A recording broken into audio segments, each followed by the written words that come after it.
Seahawks fans, this might sting a little, but it's the truth you need to hear before Week 1.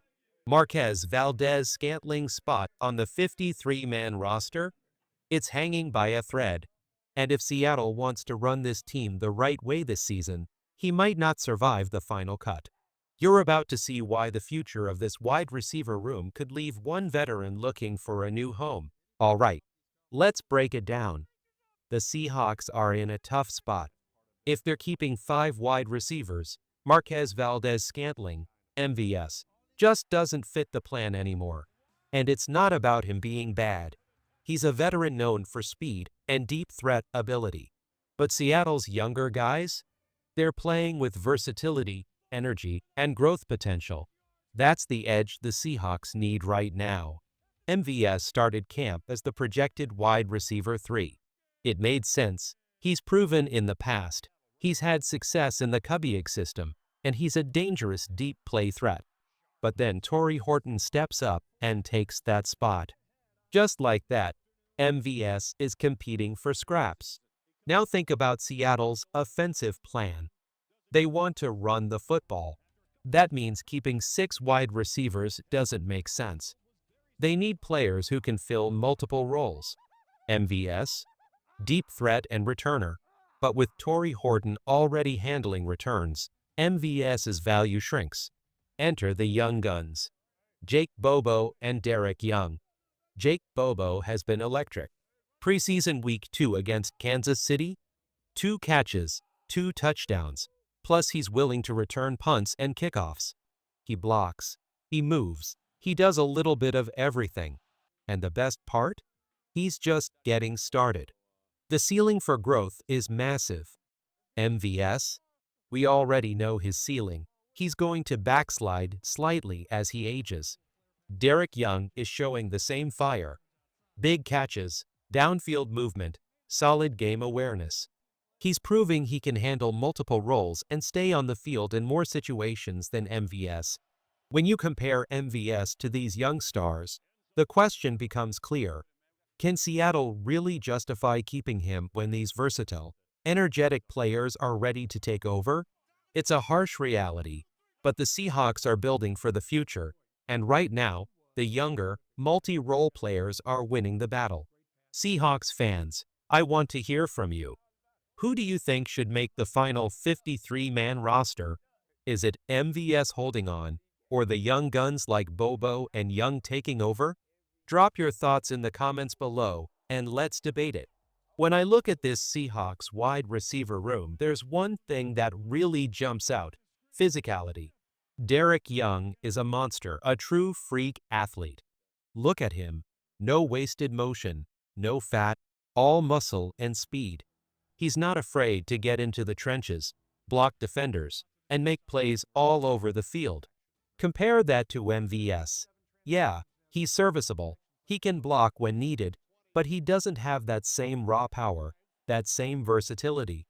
And don't forget Jake Bobo. He's also a willing blocker, special teams contributor, and someone who can fill multiple roles on offense.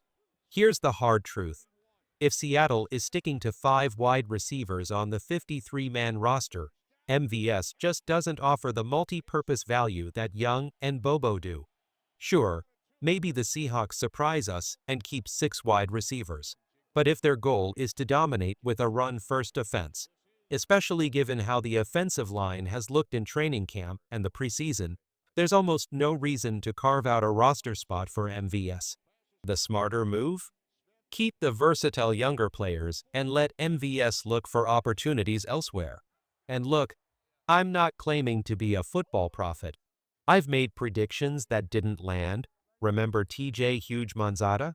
Thought he was going to light the world on fire. Didn't happen. So I'm just sharing my take. And now I want yours. Head to the comments. Type yes if you think MVS should make the roster, or no if you think he should be cut. Let's have a respectful football debate. Agree, disagree, whatever. That's what makes this fun. Switching gears, let's talk offensive line.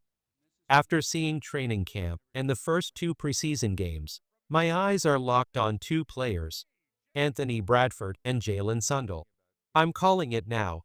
They should be the starters week 1 against the 49ers. Sundell, in particular, has impressed me. Part of it is performance, he's played well, but part of it is chemistry. Sundell and left guard Gay Zabel? They're both from North Dakota State. They know each other's instincts, they speak the same language on the field, and that connection matters. Sometimes you can't explain it. You just know when players read each other's movements instinctively.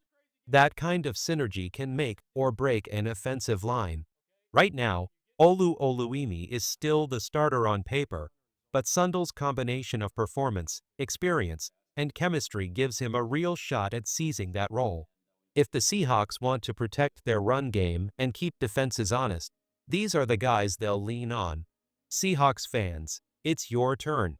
Who deserves that final roster spot? MVS, Young, Bobo, or someone else entirely? And who do you think should start on the offensive line week 1? Drop your thoughts in the comments. Let's get a real football conversation going. Let's talk center for a second. Jalen Sundell has absolutely stepped up and, in my opinion, has earned the starting spot. Olu Oluimi? I don't think he's played poorly, but here's the thing. He's been sidelined with that back injury. Missing multiple weeks on the offensive line isn't just about being out of the game. It's about losing the chemistry, the timing, the instincts you need with your teammates. Olu hasn't been a long-term starter. He only has a handful of games as the Seahawks' center. You can literally count them on one hand. Meanwhile, Sundell has been performing at an elite level. Watch the All-22 tape from the Kansas City Chiefs game. He's dominating linebackers, opening massive lanes for Charbonnet and Helani, springing big runs. Sundell has built chemistry with left guard Gay Zabel, and that connection is visible on every play. 2 weeks isn't enough for Olu to come back and unseat Sundell when Sundell is in peak form. Now let's switch to right guard. I'll admit it, I had my doubts about Anthony Bradford going into this season. I thought there was no way he should start. He struggled last year, holding penalties, blown blocks in pass protection, missed run assignments. I said it, you said it, we all said it. But here's the shocking part. Bradford has completely transformed. Puff has him rated as the top Seahawks offensive lineman with a grade over 90. Yes, over 90. That's elite. That's unheard of in the NFL. Bradford has not only earned the starting right guard spot, he's dominating it. Christian Haynes, I hate to say it, but Bradford has passed you. This offensive line is suddenly looking like a force to be reckoned with. Sundell and Bradford at center and right guard? That's a foundation you can build a run-first offense on. And if you're a Seahawks fan, paying attention to these battles is everything. Speaking of battles, let's move to the rumor mill, the edge rusher talk. Trey Hendrickson. Yes, the top pass rushing threat from the Cincinnati Bengals. One of the NFL's leading sack artists last year. Should Seattle make a move for him? And if so, what's the right price? This is where strategy meets money, roster depth, and risk versus reward. Seahawks fans, I need your take. Who should start at center and right guard week 1?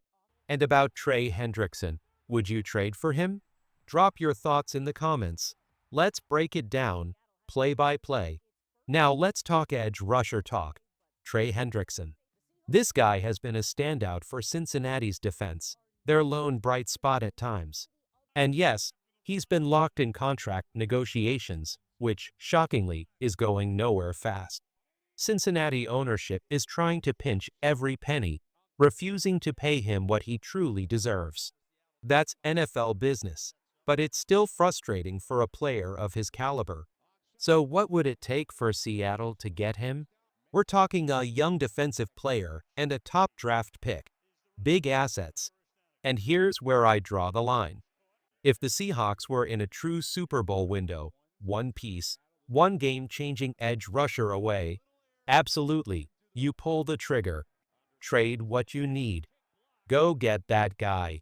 But let's be real, Seattle is not a Super Bowl team this year. They're solid. They could win the division. Maybe make it to the divisional round. Perhaps, with some luck, a few injuries falling the right way, maybe the conference championship. But beating Philly? Doubtful. If the 49ers are 100% healthy, I'm skeptical. Detroit or Minnesota? Tough matchup. And what if J.J. McCarthy plays at his peak? The reality is this. Seattle isn't quite there yet. That's why trading young talent for a 30-year-old defensive end like Hendrickson doesn't make sense. Defensive ends don't age well, unlike quarterbacks who can play into their 40s. Once speed and strength dip, it all goes away. Hendrickson's trying to cash in, and I get it, but Seattle giving up young assets or a draft pick for a short-term gain? That's a huge mistake. My take? Keep building with the young players.